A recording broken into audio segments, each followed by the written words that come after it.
ಅಂದ್ರೆ ಒಂದ್ ನೋಡಿ ತಪ್ಪು ಎಲ್ಲಾಗತ್ತೆ ಅಂತಂದ್ರೆ ಒಗ್ಗಟ್ಟು ಇಲ್ಲ ಅನ್ನೋದು ಹೆಂಗೆ ನಾವು ಒಗ್ಗಟ್ಟು ಎಲ್ಲಿಲ್ಲ ಒಗ್ಗಟ್ಟು ಸಿನಿಮಾ ವಿಷಯಗಳ ಮಾತಾಡಕ್ ಒಗ್ಗಟ್ಟಿಲ್ಲ.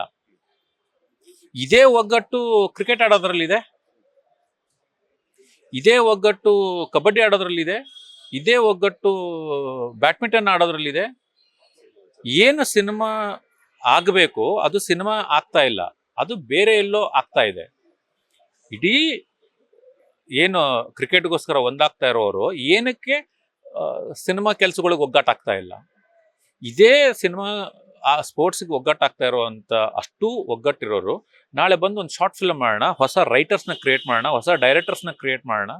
ಇಲ್ಲ ನಾವು ಹೋಗ್ಬಿಟ್ಟು ಒಂದು ಕೋಲಾರಲ್ಲೋ ಹೋಗಿ ಬಳ್ಳಾರಿಯಲ್ಲೋ ಹೋಗಿ ರಾಯಚೂರಲ್ಲೋ ನಾವು ಹೋಗಿ ಒಂದು ರಸಮಂಜರಿ ಮಾಡೋಣ, ಇಡೀ ಆರ್ಟಿಸ್ಟ್ ಎಲ್ಲ ಸಮುದಾಯನ ಕರ್ಕೊಂಡೋಗಿ ಅಲ್ಲಿರೋ ಅಂದರೆ ಅದರ್ ಸ್ಟೇಟ್ ಹತ್ತತ್ರ ಇರೋರು ಕನ್ನಡ ಕಮ್ಮಿ ಇರುವಂಥ ಪ್ರದೇಶಗಳಲ್ಲಿ ನಾವೆಲ್ಲ ಒಗ್ಗಟ್ಟಾಗಿ ಹೋಗ್ಬಿಟ್ಟು ಕನ್ನಡ ಅಭಿವೃದ್ಧಿ ಮಾಡೋಣ, ಕನ್ನಡ ಇಂಡಸ್ಟ್ರಿನ ಅಭಿವೃದ್ಧಿ ಮಾಡೋಣ, ಕನ್ನಡ ಸಿನಿಮಾಗಳನ್ನ ಡೆವಲಪ್ ಮಾಡೋಣ.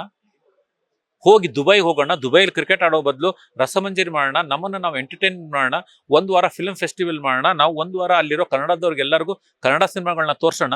ಏನಕ್ಕೆ ಈ ಒಗ್ಗಟ್ಟು ಇದಕ್ಕೆ ಆಗ್ತಾ ಇಲ್ಲ? ಏನಕ್ಕೆ ಸ್ಪೋರ್ಟ್ಸ್ ಆಡ್ತಾ ಇದ್ದೀರಾ? ಸ್ಪೋರ್ಟ್ಸ್ ಆಡಕ್ಕೆ ವಿರಾಟ್ ಕೊಹ್ಲಿ ಇದ್ದಾರೆ, ನಾವು ಅವ್ರನ್ನ ಸ್ಪೋರ್ಟ್ಸ್ ಮ್ಯಾನ್ ಆಗಿ ಇಷ್ಟಪಟ್ಟಿದ್ವಿ, ಸ್ಪೋರ್ಟ್ಸ್ ಮ್ಯಾನ್ ಆಗಿ ಇರಲಿ. ನಾವು ನಿಮ್ಮನ್ನು ಕಲಾವಿದರಾಗಿ ಇಷ್ಟಪಟ್ಟಿದ್ದೀವಿ, ನೀವು ಕಲಾವಿದರಾಗಿರಿ. ನೀವೇನಕ್ಕೆ ಹೋಗಿ ಸ್ಪೋರ್ಟ್ಸ್ ಆಡ್ತಾ ಇದ್ದೀರಾ? ಸ್ಪೋರ್ಟ್ಸ್ ನನಗೂ ಇಷ್ಟ, ನಾನು ಕ್ರಿಕೆಟ್ ಆಡ್ತೀನಿ. ಅದು ಭಾನುವಾರ ನನ್ನ ಫ್ರೆಂಡ್ಸ್ಗಳ ಜೊತೆಗೆ ಹೋಗಿ ನನ್ನ ಪಾಡಿ ನಾನು ಕ್ರಿಕೆಟ್ ಆಡಿ ನಾನು ಬರ್ತೀನಿ. ಏನಕ್ಕೆ ಕ್ರಿಕೆಟನ್ನು ಸ್ಪೋರ್ಟ್ಸ್ನ ಕಮರ್ಷಿಯಲ್ ಆಗಿ ಮಾಡ್ತಾ ಇದ್ದೀರಾ? ಸಿನಿಮಾ ಇಂಡಸ್ಟ್ರಿಲಿ ಇಟ್ಕೊಂಡು, ಸಿನಿಮಾ ಆಡಿಯನ್ಸ್ನ ಇಟ್ಕೊಂಡು, ಸಿನಿಮಾ ಅನ್ನ ತಿಂದು, ಸಿನಿಮಾ ನಿಮ್ಗೆ ಊಟ ಕೊಟ್ಟಿರೋದು, ಸಿನಿಮಾ ನಿಮ್ಗೆ ಹೆಸರು ಕೊಟ್ಟಿರೋದು, ನೀವು ಹೋಗಿ ಸ್ಪೋರ್ಟ್ಸ್ ಆಡ್ತೀನಿ ಅಂತೀರಾ. ಸ್ಪೋರ್ಟ್ಸ್ಗೆ ಅಂತಾನೆ ಇದಾರಲ್ಲ, ಸ್ಪೋರ್ಟ್ಸ್ ಮ್ಯಾನ್ಸ್ ಇದ್ದಾರೆ.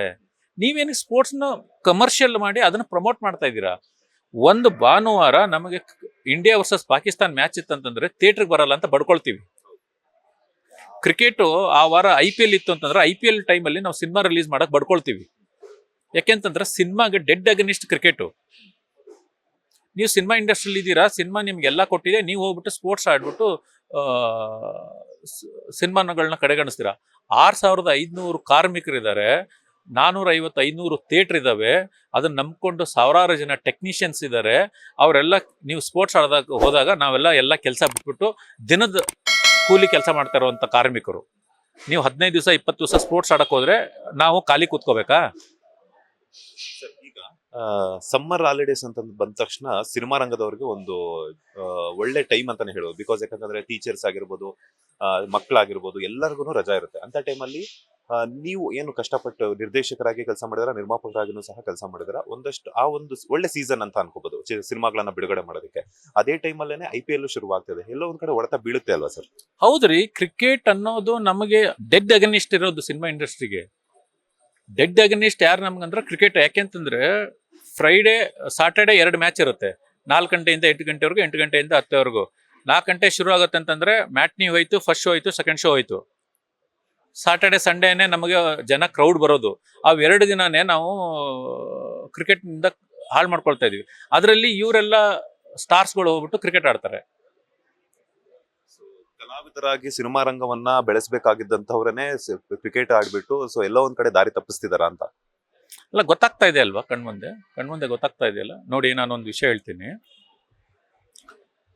ತಮಿಳ್ನಾಡಲ್ಲಿ ಒಂದು ಕಲಂಜರ್ ಟಿವಿ ಅಂತ ಇದೆ, ಕರುಣಾನಿಧಿಯವ್ರದ್ದು ಒಂದು ಚಾನಲ್ ಇದೆ. ಅಲ್ಲಿ ಒಂದು 10 ವರ್ಷದ ಹಿಂದೆ ನಾಳೆಯ ಏಕುನರ್ ಅಂತ ಒಂದು ಇದು ಮಾಡಿದ್ರು. ಏನು, ಟಿವಿಯಲ್ಲಿ ಒಂದು ಸ್ಲಾಟ್ ಮಾಡಿದ್ರು. ಅಂದ್ರೆ ಪ್ರತಿ 10 ಜನ 12 ಜನದ್ದು ಒಂದು ಟೀಮ್ ಮಾಡಿ ಅವ್ರಿಗೆಲ್ಲ ಪ್ರತಿ ವಾರ ಒಂದೊಂದು ಟಾಪಿಕ್ ಕೊಟ್ಬಿಟ್ಟು ಒಂದೊಂದು ಶಾರ್ಟ್ ಫಿಲ್ಮ್ ಮಾಡೋದ್ ಮೂಲಕ ಅದು ಒಂದು 3 ಸೀಸನ್ ಆಯ್ತು. ಆ 3 ಸೀಸನ್ ಇಂದ ಇವತ್ತು ತಮಿಳ್ನಾಡು ಇಂಡಸ್ಟ್ರಿಯಲ್ಲಿ ಒಂದು 15 ಜನ ಡೈರೆಕ್ಟರ್ಸ್ ಬಂದಿದ್ದಾರೆ. ಎಲ್ಲ ಮೆಗಾ ಹಿಟ್ ಕೊಟ್ಟಿರುವಂಥ ಡೈರೆಕ್ಟರ್ಸ್.